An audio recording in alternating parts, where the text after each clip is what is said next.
Iniciamos un nuevo trimestre y ahora estudiando el libro de Éxodo. Es una relación de amor la que vamos a ver, en donde el Creador trata de establecer de nuevo esa intimidad con su criatura, con su pueblo, en medio de una enorme necesidad que ellos claman por ser liberados. Esa es la razón por la cual la lección de escuela sabática de esta semana se ha titulado Opresión, antecedentes y el nacimiento de Moisés.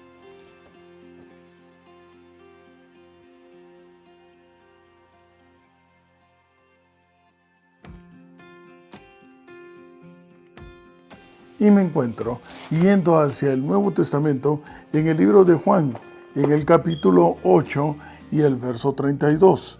Juan capítulo 8, verso 32. Y la palabra de Dios dice: y conoceréis la verdad, y la verdad os hará libres. Este texto generalmente se ha utilizado más que todo en el ambiente de la liberación del pecado,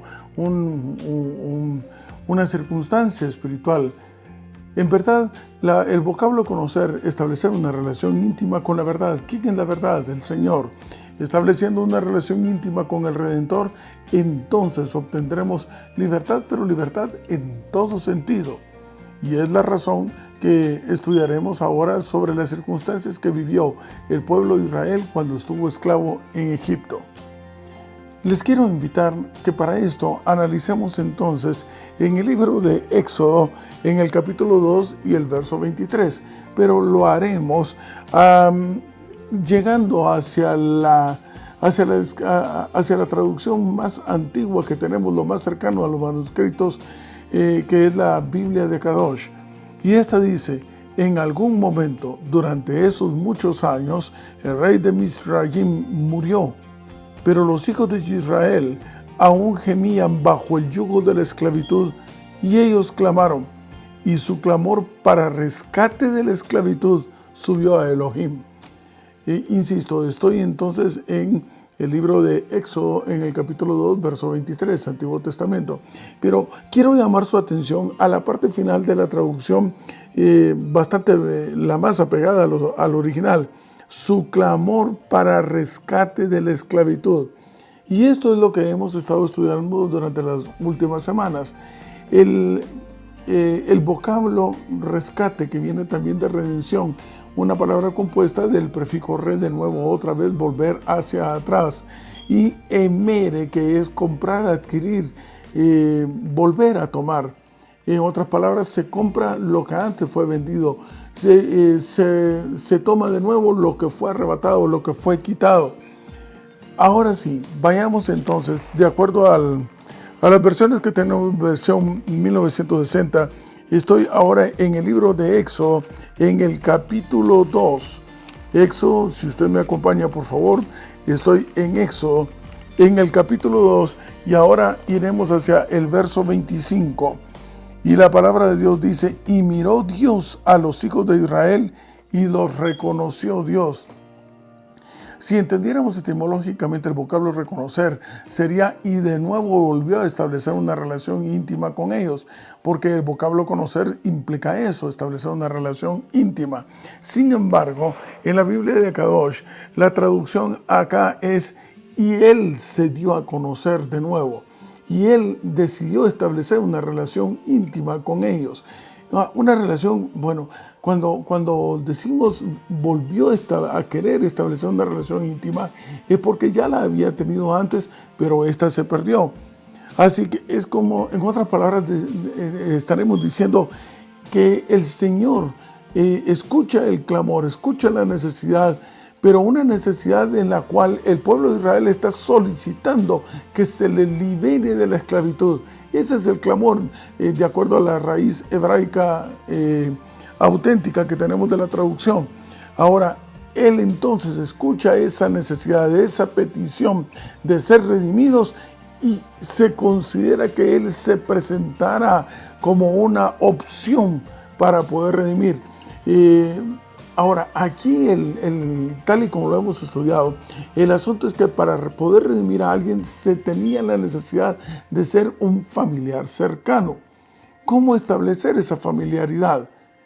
En los tiempos actuales diríamos entonces que a la luz de Apocalipsis capítulo 3, verso 20, recordarán ustedes, Él está a la puerta del corazón, está tocando la puerta, te está pidiendo que le dejes entrar, pero que le dejes entrar no en cualquier momento, sino que a una hora específica. ¿Recuerdas? A la hora de cenar, ese momento en el cual es una intimidad que es muy cercana, que es solamente con la familia, es que Él quiere ser familia, es que Él quiere ser lo más cercano a ti, en todo sentido, en todo aspecto, y es lo único que entonces le da la posibilidad de poder volverte a adquirir, de sacarte de donde te encuentras, de redimirte. De ahí entonces el hecho de que al Salvador también le conocemos con el nombre de Redentor. La redención entonces se da para un pariente cercano, estábamos diciendo. Ahora, el asunto es de que el aspecto de esclavitud, que desde este punto de vista, desde el punto de vista de lo que era el hábito, el estilo de vida en Roma, hay una similitud con el vocablo siervo. El vocablo esclavitud, tal y como también lo hemos estudiado ya anteriormente, viene de la conquista de los países eslavos que hoy en día estarían formando lo que era la antigua Europa, la Europa del Este actual, es Rusia, Polonia, Rumanía, Serbia, pues bien, la República Checa. Pues bien, ese conglomerado de países entonces pasan a ser esclavos, pero realmente en el latín y en el Imperio Romano se les consideraba serves de servir, de siervos, pero esto en el afán de querer que las tierras fuesen cultivadas, entonces les dieron la oportunidad de alquilarles de alguna forma ciertas extensiones para que éstas pudieran empezar a producir más alimentos. Pero servían, les prestaban un servicio a los dueños y se les daba dinero a cambio de esto. Ahora, veremos nosotros que, por ejemplo, en Filipenses, en el capítulo 1 y el verso 1, el apóstol Pablo habla acerca de que Pablo y Timoteo son considerados siervos de Dios o siervos de Jesús. El vocablo aquí, siervo y esclavitud, es un sinónimo desde el punto de vista de que de todas maneras se encuentran al servicio de alguien, sea del Creador o sea de aquella criatura que pretende ser el Creador. Era común que eventualmente, aun cuando el siervo era liberado porque era redimido, prefería no irse, prefería quedarse porque en su condición de siervo tenía como que más asegurada no solamente la alimentación, sino que también la vivienda. En otras palabras, vivía en mejores condiciones siendo siervo que siendo libre. Sin duda alguna, podemos estar totalmente seguros que al ser redimidos por el Señor, seguiremos siendo en la condición de siervos, pero estaremos en una condición infinitamente mucho mejor que la que estábamos antes bajo la opresión del pecado. Ser siervos del Señor implica ser libres en verdad, pero en donde tenemos asegurado absolutamente todo, no solamente la vivienda, la alimentación, puesto que no se ha visto justo desamparado, ni a su simiente que mendigue pan, sino que aparte de eso tendremos asegurada la vida y la vida por siempre. Así que esa relación de esclavitud y de servicio bajo la opresión que estaba viviendo el pueblo de Israel entró como un clamor de liberación y de redención. Esto nos lleva a considerar un poco de historia, tal y como lo presenta la lección de escuela sabática de esta semana. ¿Cómo es que a la luz de Éxodo, en el capítulo 1, encontramos en el verso 1 que la palabra de Dios dice, estos son los nombres? En verdad, el vocablo Éxodo, que en hebreo es Shemot, significa nombres, es lo que le da la pauta al primer versículo del segundo libro del Antiguo Testamento. Ahora, dice la palabra de Dios que, ellos estuvieron prácticamente, el pueblo de Israel llega a Egipto. En primer lugar, el pionero aquí fue José. Recordarán ustedes de que José entra como un siervo, como un esclavo, y termina entonces, por darle a Dios el lugar que le corresponde, él termina teniendo una posición que no merece. Y eso es válido hasta en la actualidad. Insisto, si tú le das a Dios el lugar que le corresponde, Él te pondrá sin duda alguna en la posición que no mereces. Y José entonces trajo hacia Egipto a su familia. Estos llegaron a ser hasta 70 en un principio su descendencia, porque ustedes saben la sequía que iba a haber, etcétera, y que ésta logró apaciguarse gracias a la sabiduría que Dios le transmitió a José, que llegó a ser el segundo después del faraón. Ahora bien, ellos, dice la palabra de Dios en Éxodo, en el capítulo 1 y el verso 7, y los hijos de Israel fructificaron y se multiplicaron, y fueron aumentados y fortalecidos en extremo, y se llenó de ellos toda la tierra. Prácticamente pasaron muchos años, y ahora aquí vamos al punto de cuántos años.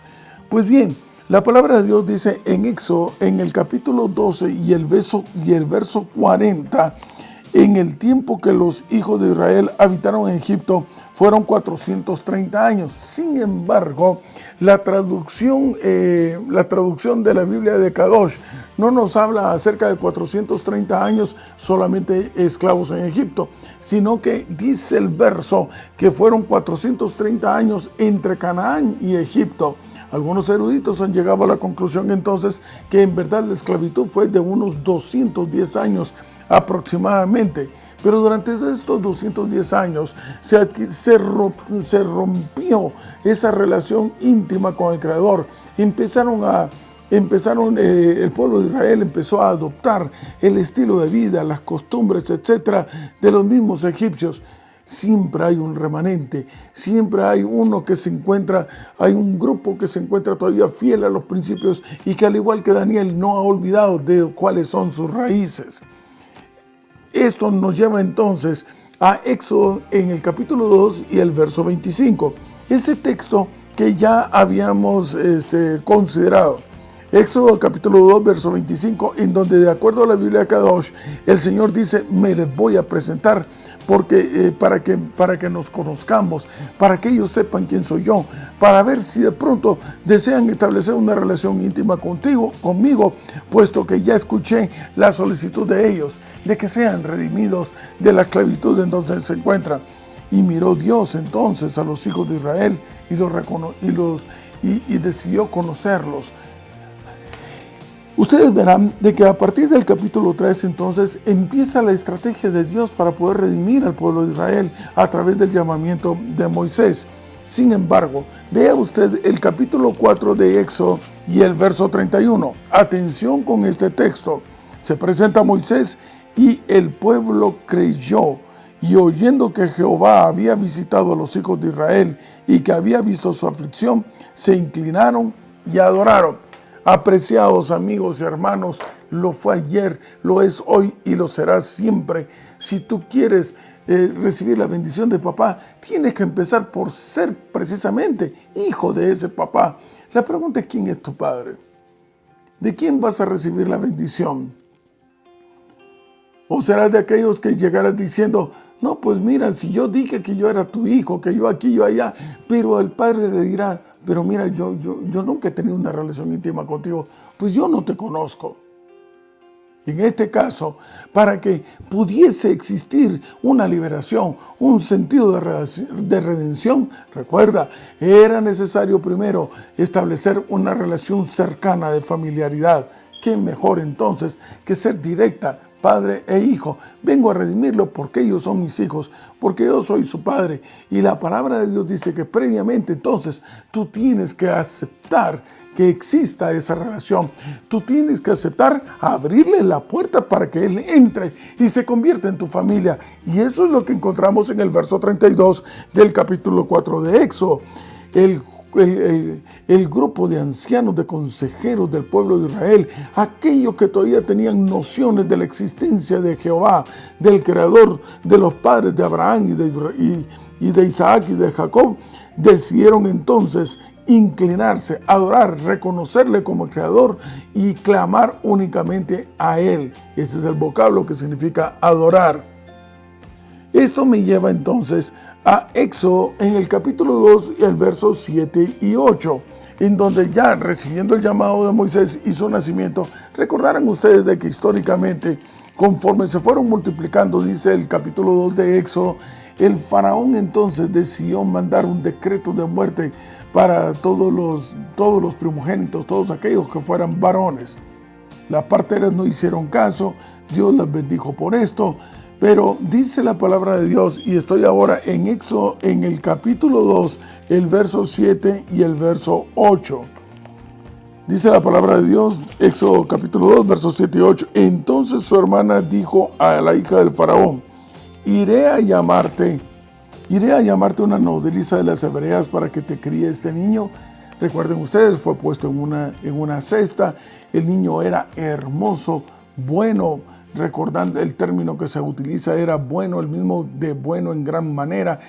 Y la cesta llega entonces y la encuentra la hija del faraón.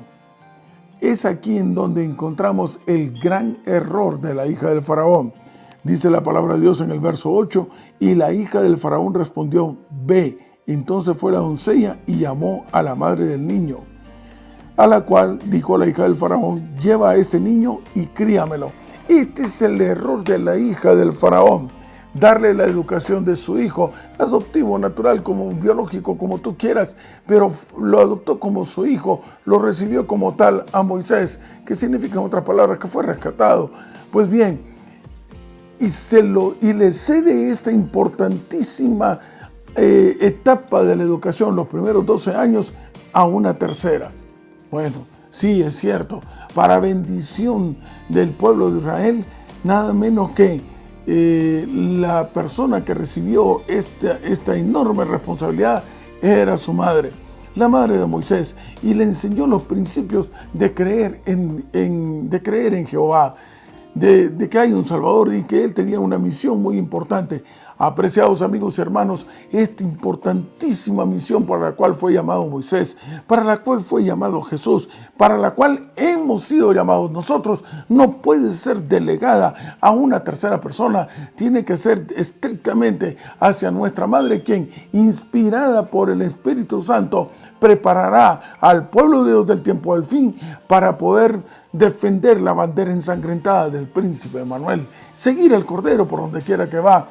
Tú no puedes delegar una responsabilidad tan extraordinaria, tan valiosa, tan trascendental a ninguna otra persona, ni a la abuela, ni a los tíos, a nadie absolutamente.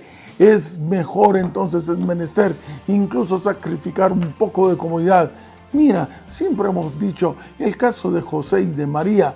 Era José un carpintero, tenían escasas posibilidades económicas. Bien pudo haberle dicho a María, oye José, mi amor, de pronto yo te puedo ayudar, vamos a dejarle entonces a Jesús para que nos lo cuide fulanita, sutanita.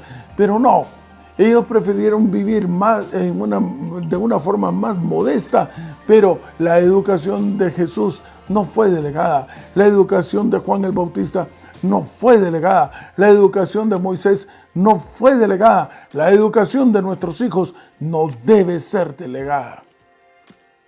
Este fue el error de la hija de Faraón, puesto que Moisés se aferró a las enseñanzas de esos primeros 12 años. Sí, instruye al niño en su carrera, dale una semilla, la semilla de la verdad, y aun cuando fuere viejo, esta instrucción no se apartará de él, no se apartará de la persona que la ha recibido.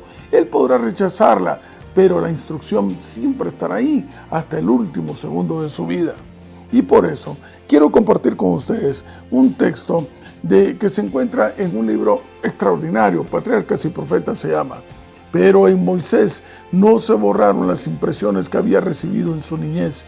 No podía olvidar las lecciones que aprendió junto a su madre. Le fueron un escudo contra el orgullo, la incredulidad y los vicios que florecían en medio del esplendor de la corte. Cuán grande había sido en sus resultados la influencia de aquella mujer hebrea, a pesar de ser una esclava desterrada.